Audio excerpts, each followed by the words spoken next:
एक समय की बात है, एक राजा था जो कि बहुत प्रतापी था। उसके बहुत चर्चे थे आसपास के देशों में, आसपास के राज्य में। वो बहुत फेमस राजा था और वो बहुत अच्छा भी था, लोगों की बहुत हेल्प करता था, बहुत दयालु था, बहुत धार्मिक वो राजा था। तो इसलिए उसके चर्चे हर जगह थे, हर कोई इसकी बहुत तारीफ़ करता था।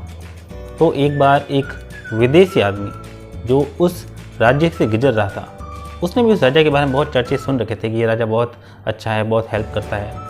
तो उसने सोचा कि एक बार देखा जाए कि क्या वो सच में ऐसा है या फिर खाली वो चर्चा लोगों के द्वारा झूठी अफवाह फैली गई है। इसलिए वो उस राज्य से जब जा रहा था तो उसने राजा से मिलने की सोची। और जब राजा को पता चला कि कोई विदेश से एक आदमी आया है जो कि उनसे मिलना चाहता था, राजा उससे मिलने गए, उसकी आवभगत की, उसका सादर सत्कार किया, उसके रुकने के लिए व्यवस्था कराई, उसके खाने की व्यवस्था कराई, उसका बहुत ख्याल रखा।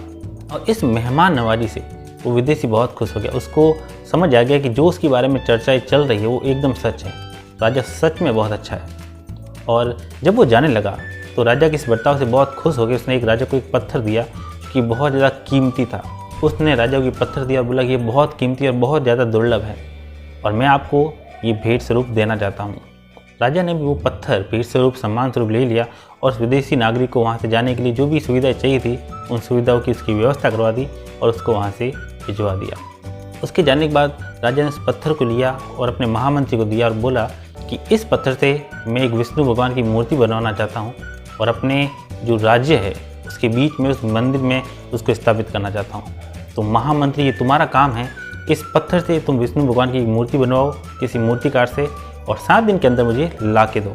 महामंत्री ने वो पत्थर लिया और वो तुरंत वहाँ गया पास में जो सबसे अच्छा मूर्तिकार था उस राज्य का, उसके पास। उसको बोला कि ये पत्थर लो और इसकी तुम्हें भगवान विष्णु की एक मूर्ति बनानी है, वो भी 7 दिन के अंदर अंदर।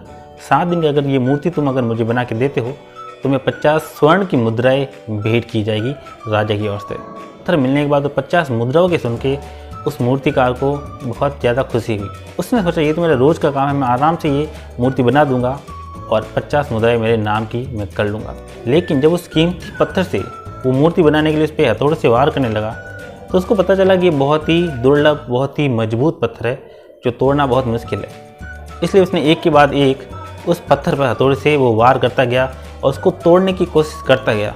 उसने 50 बार उस पत्थर पे उस हथौड़े से वार किया लेकिन वो पत्थर थोड़ा भी नहीं टूटा। इतनी मेहनत के बाद वो बहुत थक चुका था। फिर भी उसने सोचा कि वो एक बार और प्रयास कर ले। लेकिन जैसे वो एक बार और उस पत्थर पे वार करने लगा, उसको तोड़ने की कोशिश करने लगा, उसके दिमाग में अंदर आया कि मैंने 50 बार कोशिश कर ली है, जब मैं 50 बार में सक्सेसफुल नहीं हुआ हूँ तो एक बार और करके मैं क्या कर लूँगा। इसलिए उसने उस पत्थर को वहीं छोड़ा, हथौड़े को नीचे रखा और पत्थर को उठा के वो मंत्री के पास गया और बोला कि मैं इसको नहीं तोड़ सकता, ये बहुत मजबूत पत्थर है, इससे मूर्ति बनाना नामुमकिन है, इससे कोई भी मूर्ति नहीं बना पाएगा क्योंकि बहुत ज़्यादा मजबूत है, इसको कोई तोड़ नहीं सकता। जब महामंत्री ने उस मूर्तिकार से सुना कि इस पत्थर से मूर्ति बनाना नामुमकिन है, इसको तोड़ना नामुमकिन है, तो वो थोड़ा निराश हुआ। लेकिन क्योंकि राजा ने उसको जिम्मेदारी दी थी इसलिए वो एक दूसरे मूर्तिकार के पास गया जो कि पहले मूर्तिकार की तरह बहुत ज़्यादा फेमस तो नहीं था लेकिन वो बहुत बुद्धिमान मूर्तिकारों में माना जाता था। इसलिए महामंत्री उस पत्थर को लेकर उस मूर्तिकार के पास गया और उसको सारी बात बताई कि उसको उस पत्थर से एक भगवान विष्णु की मूर्ति बनानी है। लेकिन जो पहला मूर्तिकार था वो उसको बनाने में नाकाम रहा। उसने उस पर बहुत कोशिश की लेकिन उससे नहीं बना पाया, उसको तोड़ नहीं पाया। और जब ये कहानी उस मूर्तिकार ने सुनी तो उसको सब समझ में आ गया कि उस पहले वाले मूर्तिकार ने क्या गलती की होगी। और उसने उस महामंत्री को बोला कि मैं आपके पास ये मूर्ति बना के आपको पहुंचा दूंगा, आप अब आराम से जा सकते हैं। महामंत्री के जाने के बाद जैसे उसने उस पत्थर पे पहला वार किया वो मूर्ति पहले ही वार में टूट चुकी थी और उसके बाद उसने उस मूर्ति को आराम से बना दिया, बहुत अच्छी मूर्ति बनाई और वो महामंत्री के पास ले गया और उनको भगवान विष्णु की मूर्ति उन्होंने उसको दे दी।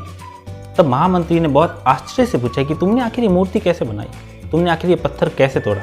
जो पहला वाला मूर्तिकार था जो कि तुमसे बहुत ज़्यादा फेमस है, बहुत अच्छी मूर्ति बनाता है, वो उस पत्थर को नहीं तोड़ पाया, इस मूर्ति को नहीं बना पाया, लेकिन तुमने ऐसा अलग क्या किया।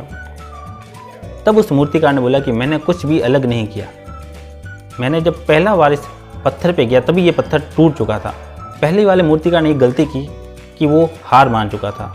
उसने जब 50 इस पे वार किए तो पत्थर अंदर से कमज़ोर हो चुका था लेकिन उसको बाहर से इस पत्थर में कुछ भी अलग नहीं दिखा, उसको बिल्कुल भी जब टूटता हुआ नहीं दिखा तो उसने हार मान ली। लेकिन असलियत में ये पत्थर अंदर से कमज़ोर हो चुका था और जैसे ही मैंने पहला बार इस पर किया तभी ये पत्थर टूट गया था। तो पहले वाला मूर्तिकार अगर थोड़ा सा धैर्य रखता, एक बार और प्रयास करता तो ये मूर्ति वो बना पाता, ये पत्थर वो तोड़ पाता, और ये 50 जो मुद्रा हैं वो ले पाता। लेकिन उसने क्योंकि पहले ही हार मान ली थी, इसलिए वो इन सब चीज़ों से आगे रह गया, पत्थर को नहीं तोड़ पाया, न वो मूर्ति को बना पाया। तो मॉरल ऑफ द स्टोरी ये है कि आपको कभी भी लाइफ में किसी भी चीज़ के लिए हार नहीं माननी चाहिए। हमेशा आपको एक प्रयास और करना ही चाहिए। आप लाइफ में बहुत चीज़ें अचीव करना चाहते हो, लेकिन अगर आप बीच में ही हार मान जाते हो, आप सोचते हो कि कुछ भी असर नहीं हो रहा है, आप खुद को फिट करना चाहते हो इसलिए आप एक्सरसाइज करते हो, लेकिन आप थोड़े दिनों बाद छोड़ देते हो क्योंकि आपको लगता है कि कुछ भी फ़र्क नहीं पड़ रहा। लेकिन जो आप कुछ कर रहे हो, जो भी आप एक्टिविटी करते हो, उससे बहुत ही माइक्रो इफेक्ट पड़ते रहते हैं। थोड़ा थोड़ा आपको चेंज होता रहता है, लेकिन आपको वो चेंजेस दिखते नहीं हैं, इसलिए आप उनको नहीं देख पाने के कारण आप हार मान लेते हो, और इसी कारण आप कभी भी उन चीज़ों में सक्सेसफुल नहीं हो पाते हो। जो सक्सेसफुल लोग हैं वो इसलिए अपनी लाइफ में सफल हो पाते हैं क्योंकि वो कभी भी हार नहीं मानते।